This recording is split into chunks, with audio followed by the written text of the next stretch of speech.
주님 여기 계시기에 물이 반석이 되어지는 그 역사를 이스라엘 백성들이 경험했지요. 또한 우리의 삶의 자리에서 이미 경험하고 있는 줄 믿습니다.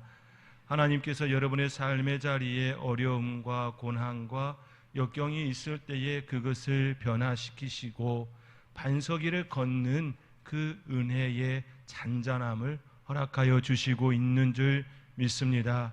매일의 삶의 자리에 그 풍성함을 경험하며 살아가는 복된 성도님들이 다 되시기를 주님의 이름으로 축원드립니다.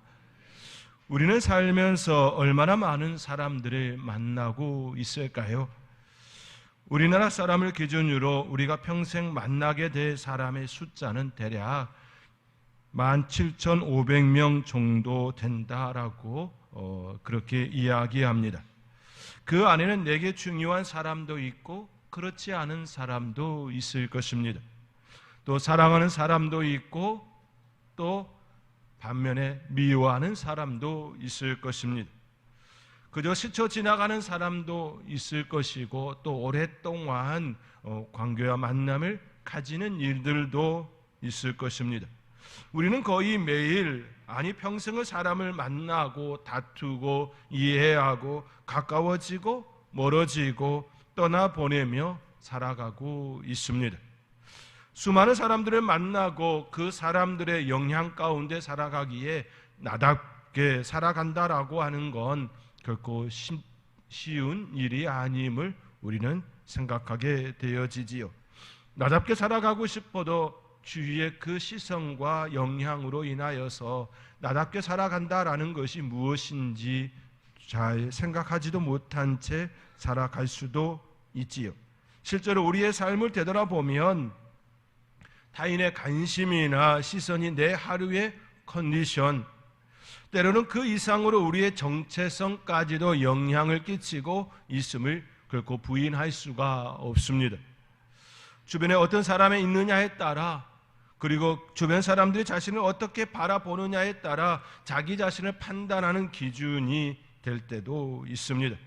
이럴 때면 내가 생각할 때에 그리 웃긴 말이 아니었음에도 불구하고 내 말에 사람들이 자주 웃고 재미있다 그렇게 이야기하면 나 스스로 내가 재미있는 사람인가?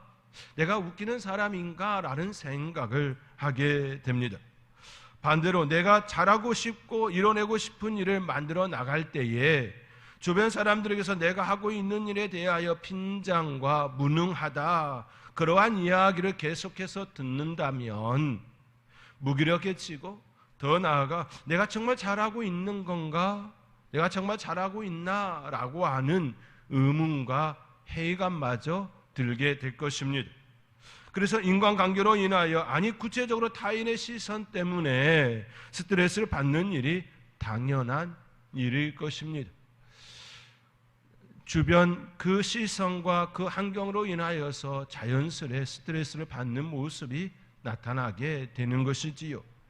긴 인생을 살아가며 길게 보지 않더라도 우리가 보내는 하루만 생각하더라도 스트레스를 받는 이유는 내 안에서 일어나는 일보다는 외부적인 요소로 시선과 환경으로 인하여 받는 경우가 훨씬 더 많습니다. 대략적으로 20대 80 정도 될 것이다 이야기합니다. 주변 사람이나 상황에 의하여서 받는 그 스트레스가 80 정도 된다라는 것이지요. 다르게 표현하면 진정으로 내 안에서 일어난 그 문제로 인하여 고민하고 스트레스 받는 것은 실제적으로 그리 크지 않다라는 말로 바꾸어 볼 수가 있을 겁니다. 하루의 기분뿐만 아니라 우리가 내리는 판단, 의지나 신념 등도 어쩌면 생각보다 더 타인의 영향을 받고 있을지도 모르겠습니다. 내가 세운 그 뜻보다는 주변의 그 시선과 그 환경으로 인하여 그 영향 가운데에 우리가 진정 하고 싶은 일을 하지 못하는 그 모습들 말입니다. 여러분을 웃게 하는 사람, 여러분을 성장하게 만들어주는 사람, 여러분의 도움을 필요로 하는 사람, 수많은 사람들이 존재할 것입니다.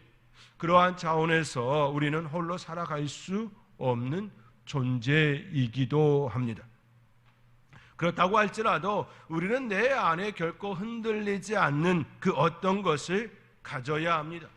우리 안에 그 어떤 것, 흔들리지 않는 그 어떤 것을 우리는 세워야 합니다. 만약 내 안에 결코 흔들리지 않는 그 어떤 것을 세우지 않는다면 타인의 시선이나 상황에 따라서 내 삶이 좌우될 것입니다. 흔들리게 되어질 것입니다. 타인의 그 한마디로 인하여서 지금까지 굳건하게 지켰던 그러한 것들이 흔들리는 요소도 작용하게 될 것입니다.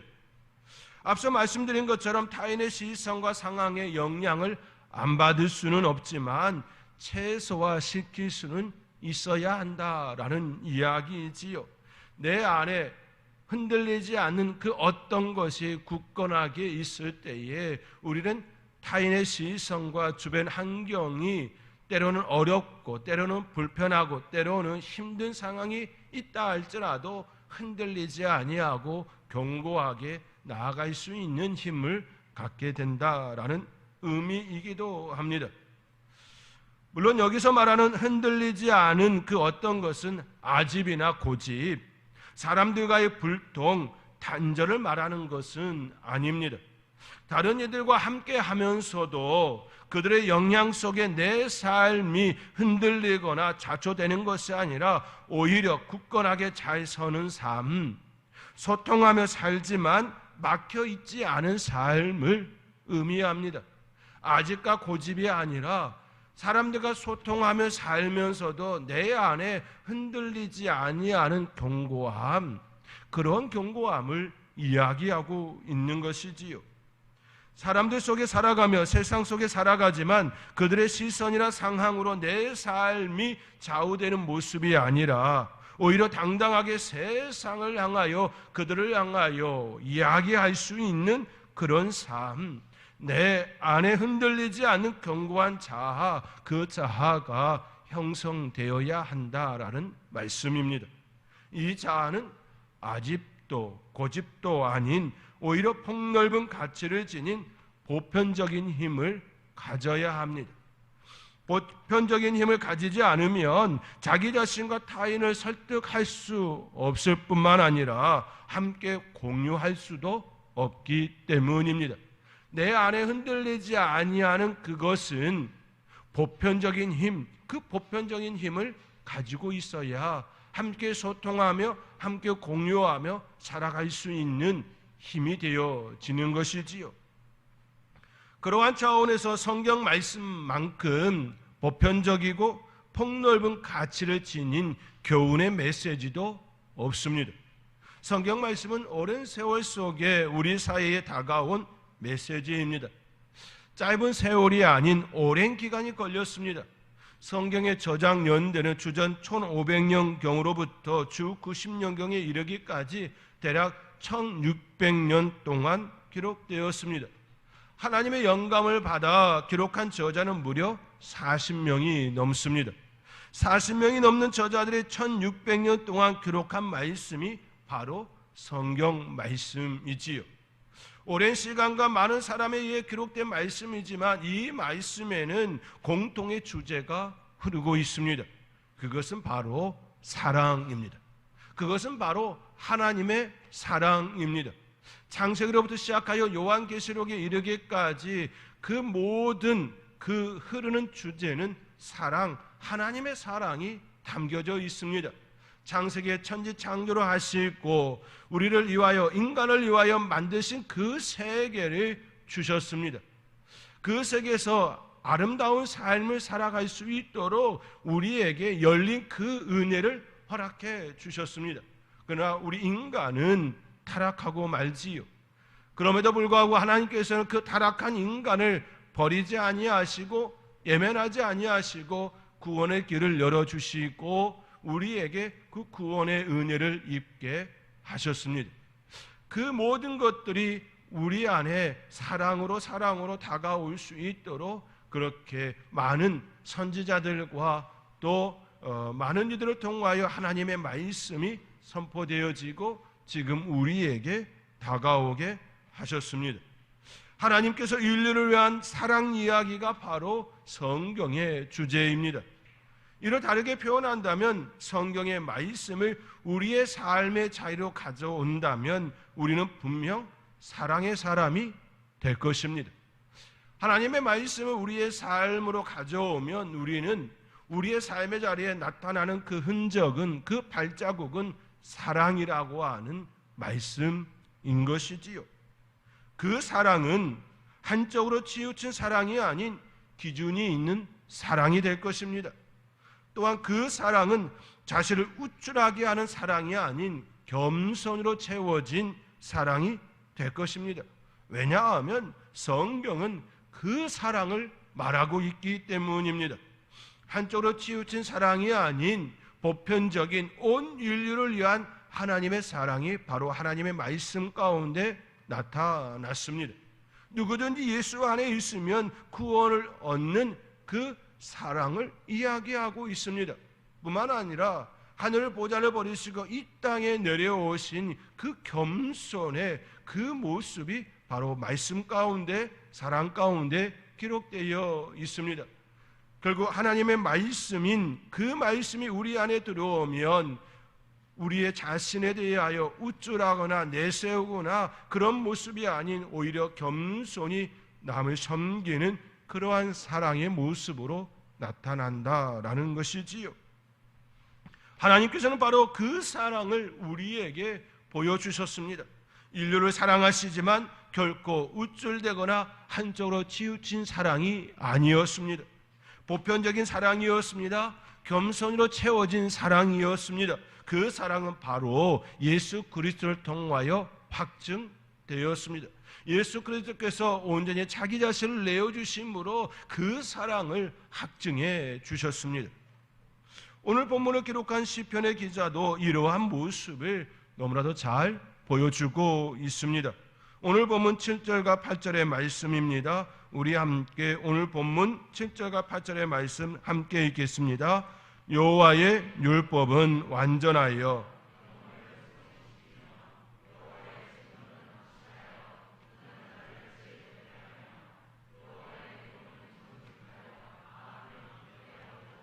여호와의 계명은 순결하여 눈을 밝게 하시도다. 그렇습니다. 시편 기자가 고백하는 것처럼 하나님께서 우리에게 보여주신 사랑은 우리의 영혼을 소성케 하는 사랑입니다. 하나님께서 우리에게 보여주시는 사랑은 지혜롭게 하는 사랑입니다. 하나님께서 우리에게 보여주시는 사랑은 우리의 마음을 기쁘게 하는 사랑입니다. 더 나아가 우리의 눈을 밝히는 사랑이지요.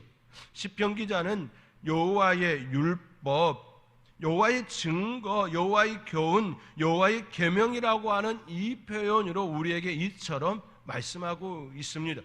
그런데 그 율법은 다 사랑을 내포하고 있지요. 사랑을 말하고 있습니다. 그 율법은 철저하게 하나님의 사랑이 드러나 있습니다. 그리하여 율법, 증거, 교훈, 계명을 사랑으로 말을 바꾸어도 너무나도 잘 드러나게 되어지는 것이지요. 그리하여 우리 함께 오늘 본문 7절과 8절의 말씀, 율법, 증거, 교훈, 계명을 사랑, 여호와의 사랑을 넣어서 우리 함께 다시 한번 함께 읽겠습니다. 여호와의 사랑은 완전하여 영혼을 소성시키며 여호와의 사랑은 확실하여 우둔한 자를 지혜롭게 하며 여호와의 사랑은 정직하여 마음을 기쁘게 하고 여호와의 사랑은 순결하여 눈을 밝게 하시도다. 아멘. 하나님의 말씀, 그 말씀은 하나님의 사랑입니다. 그렇기에 하나님의 사랑은 완전하여 우리의 영혼을 소생시키시지요. 하나님의 사랑은 확실하여 우둔한 자를 지혜롭게 합니다. 하나님의 사랑은 정직하여 우리의 마음을 기쁘게 합니다. 여호와의 사랑은, 하나님의 사랑을 순결하여 눈을 밝게 하여 주십니다. 이것이 바로 시편 기자가 우리에게 이야기하는 하나님의 사랑, 하나님의 말씀입니다. 하나님의 사랑을 안다는 것은 바로 이러한 삶을 살게 된다라는 의미입니다. 우리의 영혼이 서성케 되어지고 우리의 눈이 밝아지는 그런 삶을 살게 된다라는 의미입니다. 하나님의 말씀이 성경은 이처럼 하나님의 사랑을 이야기합니다. 그런데 그 말씀을 접하면서 하나님의 사랑을 느끼지 못한다면 그 이유는 무엇일까요?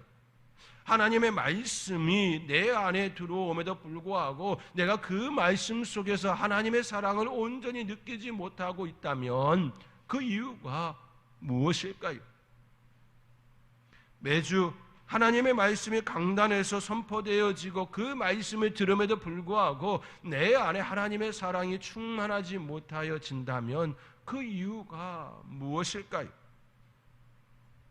더 나아가 하나님의 사랑을 온전히 느끼기 위해서는 어떻게 해야 하는 것일까요? 말씀을 접하면서도 하나님의 말씀을 묵상하고 읽으면서도 그 사랑을 느끼지 못한다면 그 말씀에 대한 간절함이 없었기 때문일 것입니다. 하나님의 말씀을 읽을 때 내 안에서 그 하나님의 그 사랑에 대한 간절함, 내 안에 역사되어지기를 원합니다라고 하는 그 간절한 말입니다. 하나님의 말씀이 내 안에 온전히 역사되어지기를 그 마음 말입니다. 그리고 그 말씀에 대해 확신이 서지 않았기 때문이지요. 하나님의 말씀이 내 삶의 자리에 내 삶을 변화시킬 수 있을 거라고 하는 확신이 선다면 그 말씀을 받기를 원할 겁니다. 하나님의 사랑이 내 안에 간절하게 나타나기를 그렇게 또 바랄 것입니다. 왜냐하면 믿기 때문이지요. 확신은 믿음으로 그렇게 표현해 볼 수 있는 단어이기도 합니다. 더 나아가 그 말씀을 마음에 품고 묵상하지 않았기 때문이지요. 하나님을 사랑한다라고 하면서 내 마음에 품고 묵상하고 그렇게 곱씹어 그렇게 내 입에서 내 마음에서 되뇌이지 않았던 것이지요. 다른 것에 마음을 빼앗겨 내 시간을 빼앗겨 그것에 할애되지 않았기 때문인 것이지요. 우리는 하나님을 사랑한다고 하면서도 생각보다 하나님의 말씀에 관심을 두지 않고 살아갈 때가 많습니다. 하나님을 사랑한다라고 이야기하면서도 입술로는 그렇게 이야기하면서 내 손에 하나님의 말씀이 그렇게 많이 들려 있지가 않습니다. 하나님의 말씀을 묵상하고 깊이 연구하며 그 말씀이 나를 이끌어가도록 내 자신을 내어주려 하지 않으려 합니다. 그 이유들 중 하나는 그렇게 하면 내 삶이 피곤할 것이라고 생각하기 때문이지요. 하나님께서 나에게 역사하여 주셔서 은혜 베풀어 주셔서 그 은혜를 받으면 내가 더 하나님 앞에 시간을 드려야 하고 마음을 드려야 하고 내 물질을 드려야 한다라고 하는 내게 피곤함이 더 일어날 거라고 하는 그런 생각을 하기 때문이지요. 사랑하면 그 상대방에게 관심을 갖고 애정을 쏟게 됩니다. 여기에는 반드시 시간이 소요되지요. 또한 내 마음이 움직이며 활용되어야 합니다. 그리고 물질도 사용하게 되지요. 사랑하는 그 사람이 내 앞에 있다면 그 사람에 대하여 내 마음을 쓰고 내 시간도 쓰고 내 물질도 쓰게 되어 있습니다. 사랑하는 일을 위하여 맛있는 것, 재밌는 것, 기뻐하는 것, 기타 등등 그 사람이 좋아할 만한 것들을 생각하며 준비하며 함께 나누기를 간절히 바랍니다. 그 사람을 진정으로 사랑하기 때문이지요. 만약 그 사람에 대하여 나의 시간과 나의 마음과 나의 물질이 아깝게 느껴진다면 그를 진정으로 사랑하고 있는 건 아닐 것입니다. 그 사랑을 하면서도 내 자신이 기쁨을 누리게 되어지지요. 나의 시간과 나의 마음과 나의 물질을 사용하면서도 내 안에 기쁨이 넘치게 됩니다. 그것이 사랑이지요. 만약 상대방에게 주는 것이 아깝게 느껴지거나 나의 물질이나 시간이 낭비처럼 여겨진다면 그 사람을 진정으로 사랑하고 있는가 다시 물어보아야 할 것입니다. 현대를 살아가는 이들 중에는 자신의 시간과 물질, 자신의 마음이 상대방에게 빼앗긴다는 느낌이 싫다고, 사랑하고 싶지 않다고 말하는 이들도 있습니다. 자신의 시간과 물질, 자신의 마음은 오로지 자신을 위해 사용하고 싶다라고 하는 족속들이지요. 우리 사회는 그러한 이야기를 하는 이들에게 그들을 포용성을 가지고 그들을 인정해야 한다라고 말하곤 합니다. 그런 사회가 되어졌다라고 이야기하며 그렇게 사는 것에 대하여 우리가 포용성을 가지고 그들을 인정해야 한다, 수용해야 한다라고 말하곤 합니다. 그런데 그것이 진정 좋은 삶일까요? 그렇게 살아가는 것이 진정으로 아름다운 삶일까요? 우리는 면밀히 생각하고 또 생각해야 합니다. 그러한 삶에 대하여 그것은 너무나도 이기적이고 편협하며 건강하지 않은 삶이라고 말할 수 있어야 합니다. 그런데 그렇게 이야기하면 꼰대라고, 그렇게 이야기하면 그것은 간섭이라고, 그 사람을 침해하는 거라고 이야기를 또 합니다.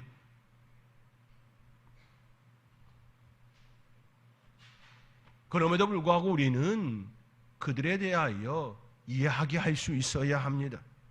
왜냐하면 우리 모두는 빚진 자들이기 때문입니다. 지금은 우리가 될 수 있었던 것은 앞선 선배들의 노고와 예수님의 수고가 있었기 때문이지요. 부모님들의 헌신과 사랑이 있었기 때문입니다. 우리 모두는 부모로부터 빚진 자들입니다. 사랑에 빚진 자들입니다. 우리의 부모님들 역시 그들의 부모로부터 사랑을 받은 빚진 자들이지요. 부모는 그 부모로부터, 그 부모는 또 그 부모로부터 계속된 내리사랑으로 지금에 이르게 되어진 것이지요. 그렇기에 빚진 자로서 나의 시간과 나의 마음과 나의 물질을 오로지 나를 위하여 사용하겠다라고 하는 것은 결코 아름다운 사랑의 모습이 아니라는 이야기입니다. 우리는 다 빚진 자들이기에, 그 사랑을 받아온 자들이기에, 부모로부터 사회로부터 그런 사랑을 받은 자들이기에 나만을 위하여 쓰겠다라고 하는 건 이기적인 거고 편협한 거고 건강하지 않은 것임을 우리는 바르게 이야기할 수 있어야 합니다. 그렇게 이야기할 때에 진정으로 건강한 삶, 건전한 사회를 만들 수 있는 것이지요. 그리고 그 부모들의 가장 위에는 하나님이 계시지요. 부모의 우리의 위에도 하나님이 계시는 것처럼 말입니다. 하나님은 우리에게 그 사랑을 보여주셨습니다. 이번 주 목금토는 우리 고유의 명절 한가위입니다. 조상들의 헌신과 사랑으로 우리는 존재하게 되었습니다. 우리는 그들의 헌신과 사랑에 대하여 감사의 마음을 먼저 품어야 합니다. 마음으로 진정으로 감사하는 시간이 되어야 합니다. 그리고 그 위에 계시는 하나님을 생각하고 감사로 나아가는 시간이 되어야 합니다. 사랑하는 성도 여러분, 그런 시간을 온전히 보낼 수 있기를 권면드리며 축원드립니다. 그렇기에 우리 사회가 보여주신 그 모습은 헌신적이고 희생적이고 또 그 사랑 가운데 지금의 내가 있기에 우리의 모습은 건강한 모습으로 나아갈 수 있어야 한다라는 것이지요. 그렇게 우리는 그들에 대하여 바르게 이야기할 줄도 알아야 하는 것입니다. 우리는 하나님의 말씀인 성경을 묵상하고 또 묵상하며 그 안에 감춰진 보화를 캐낼 수 있어야 합니다. 마치 강보와 같이 깊이 파묻힌 보화를 캐내어야 합니다. 그 보화는 우리의 삶을 더욱 빛나게 할 것입니다. 그런데 앞서 말씀드린 것처럼 자신의 삶이 피곤할까 봐 그 자리로 나가려 하지 않으려 합니다. 나의 시간이 빼앗길까 봐 그 자리로 나가려 하지 않으려 합니다. 만약 그렇게 여기고 생각한다면 하나님의 계산법을 너무나도 잘 모르고 하는 행동이고 생각이라는 사실을 기억할 수 있기를 바랍니다. 하나님께서는 우리에게 자신의 시간과 마음을 먼저 주신 분이십니다. 하나님께서는 우리가 그분에게 우리의 마음과 우리의 시간을 드리기에 앞서서 그분은 우리에게 먼저 그 자신의 시간과 마음을 주셨습니다. 그리고 우리에게 요구하는 시간과 마음은 결코 헛되지 않게 하시는 하나님이시지요. 우리의 하나님은 결코 우리를 실망시키시는 분이 아니십니다. 우리가 그분을 사랑하는 것보다 우리를 더 사랑하시지요. 우리가 그분에게 드리는 시간보다 더 많은 시간을 우리에게 할애하십니다. 우리가 그분에게 드리는 마음보다 우리를 위하여 더 많은 관심과 애정을 쏟으시는 분이 바로 우리의 하나님이십니다. 마치 하나님께서는 어린아이의 미소를 받으시고 그것 하나만으로도 그 어린아이의 모든 것을 책임지는 부모와 같습니다. 우리의 작은 미소, 그 미소를 받으시고 우리의 삶의 자리에 일어나는 모든 것들에 하나님의 역사와 능력이 나타나기를 바라시는 분이 바로 우리의 하나님이십니다. 그런데 여기에는 조건이 있습니다. 우리가 그것을 원할 때입니다. 하나님께서는 우리에게 사랑과 시간과 마음을 다 쏟기를 원하시지요. 그런데 그 사랑이 우리의 안에서 역사되어진 그때는 우리가 원할 때입니다. 우리가 그분을 우리의 마음에 받아들일 때 그러한 일을 행하시는 분이 바로 우리의 하나님이십니다. 요한계시록의 말씀과 같이 우리의 주님은 우리의 마음의 문을 두드리고 계시지요.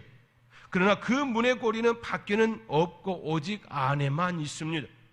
안에 있는 고리로 문을 열어주실 때 그 안에 들어가 그분의 능하심을 보여주시는 하나님이십니다. 끊임없이 우리를 향하여 놓고 하시지요. 그러나 우리의 마음을 우리가 열어주지 않으면 그 하나님은 우리에게 들어오시지 않으시지요. 열어줄 때 마치 우물에 그 깊이 있는 그 물을 받아들이기 위하여 마중물을 넣는 것과 같이 우리의 작은 마중물이 끊임없이 쏟아지는 그 물이 되게 하는 것처럼 우리의 작은 마중, 그 마음과 시간과 우리의 물질이 하나님 앞에 들려지면 우리가 드려진 그 마중물보다 훨씬 더 풍성함을 누리게 하시는 분이 바로 우리의 하나님이시라는 것입니다. 그 하나님을 경험할 수 있기를 바랍니다. 여러분의 마음을 하나님께 드려 하나님께서 여러분의 마음을 채우시는 그 능하심을 온전히 경험하며 그 은혜 가운데 살아갈 수 있기를 주님의 이름으로 축원드립니다. 어떤 사람이 카페를 차렸습니다. 그는 세 번째 자신의 카페를 차렸습니다. 두 번의 실패를 하였지만 그럼에도 카페를 차리고 싶다는 생각을 하였습니다. 그리고 점차 그는 카페를 차리고 싶다는 생각에서 진짜 잘하고 싶다는 생각으로 바뀌었습니다. 그는 잘 되고 있는 카페를 찾아다니며 이 카페는 왜 잘 되는지, 사람들이 이 카페를 왜 좋아하는지 분석해 나갔습니다. 그런 시간들이 계속 이어지고 쌓이게 되었습니다. 그리고 그는 사람들이 즐기고 느낄 수 있는 공간으로 만들어야겠다는 생각으로 연결되었습니다. 오랜 시간 카페를 찾아다니며 잘 되는 집, 그 카페들을 보면서 그의 마음속에 사람들이 즐기고 느낄 수 있는 공간으로 만들어야겠다라는 결론으로 이어진 것이지요. 생각이 구체화되니 일은 일사천리로 진행되었습니다. 그리고 카페를 열었습니다. 그는 카페 정문에 다음과 같은 글을 적었습니다. 글의 내용은 이렇습니다. 우리는 이 공간에서 당신의 고마운 발걸음을 기다렸습니다. 이 공간을 찾아준 당신에게 감동을 선사하고 싶습니다. 이곳에 앉아 조금의 여유를 즐길 수 있도록, 편안한 생각이 날 수 있도록, 그가 밀렸던 수다를 나눌 수 있도록, 평생 단 한 번 찾아오는 기념일을 마음껏 축하해 줄 수 있도록 누군가의 인생을 바꿔버릴 수도 있을 만한 예술 작품을 만들어낼 수 있도록 말이에요. 우리는 공간이 주는 의미에 대해서 가볍게 생각해 본 적이 없습니다.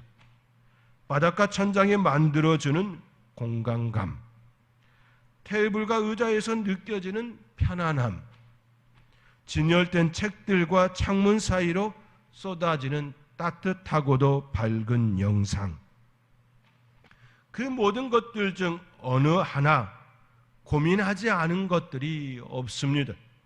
그래서 우리는 진심과 정성을 다해 커피를 내리고 빵을 만들고 당신을 맞이하겠습니다. 귀한 발걸음 해주셔서 고맙습니다. 이곳은 카페 땡땡입니다. 저는 이 글을 읽으면서 카페 주인의 얼굴이 마치 하나님의 얼굴로 상상이 되었습니다. 그리고 하나님께서 우리를 향하여 초대하시는 말씀처럼 들렸습니다.